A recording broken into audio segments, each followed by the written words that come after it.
د ولسمشر محمد اشرف غنی او ملا هیبت الله اخونزاده د حکومتونو بنسټیز توپیر او لنډه کتنه د چا واکمني د ولس او هیواد په ګټه تمامېدای شي. درنو لیدونکو ستړي مشئ. د ولسمشر محمد اشرف غنی او ملا هیبت الله اخونزاده واکمنۍ د افغانستان د تاریخ په دوو بیلو او پیچلو وختونو کې تیر شوې او هر یوې خپلې ځانګړتیاوې لرلې دي. د ولسمشر محمد اشرف غنی واکمني مدني واکمني. د ولسمشر اشرف غنی واکمني د افغانستان ولسواکۍ د یو ټاکلي ولسمشر لخوا رهبري کېده. هغه په 2014 زیږدیز کال کې د ټاکنو له لارې واک ته ورسېد. اقتصادي او اداري سمونونه. ولسمشر اشرف غنی د اقتصادي پراختیا، د اداري سمونونو او له فساد سره د مبارزې لپاره د دوام وړ هڅې وکړې.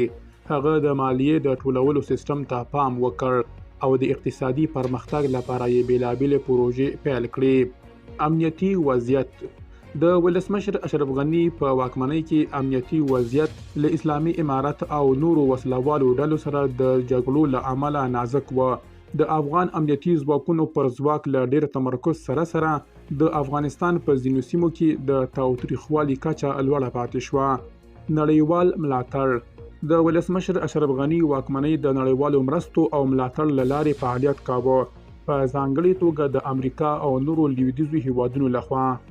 د ملا هیبت الله اخونزاده واکمني. د اسلامي امارت واکمني.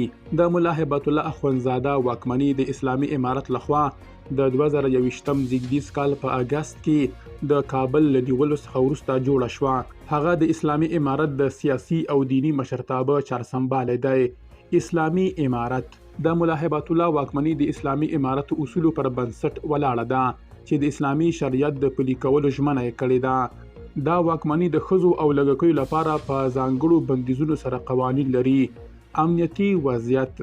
د اسلامي امارت واکمني د ځینو سیمو په امنیت کې د ټینګښت هڅې کړې دي، خو د هغوی د واکمنۍ لاندې ځینې سیمې لا هم له امنیتي ستونزو سره مخ دي.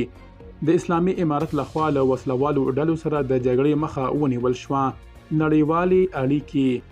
د اسلامي امارت واکمني د نړیوالو رسمیت پیژندنه نه لري او د نړیوالو مرستو ترلاسول یې محدود دي. د دې واکمنۍ له نړیوالې ټولنې سره اړیکې د پراخو ناندریو سره ملي دي. پایله. د ولسمشر محمد اشرف غنی او ملا هیبت الله اخونزاده واکمنیو ترمنځ بنسټیز توپیرونه د حکومت کولو اصول، د امنیتي وضعیت مدیریت او له نړیوالو سره د اړیکو په برخه کې دي. د ولسمشر اشرف غنی واکمني د نړیوالو پر ملاتړ باندې تکیه کړې وه. دا په داسې مهال کې ده چې ملا هیبت الله د اسلامي امارت اصولو پر بنسټ عمل کوي او له نړیوالو سره لږې اړیکې لري، خو د امریکا لخوا ورته هره اونۍ له 40 تر 80 میلیونه ډالري کڅوړې ورکول کیږي.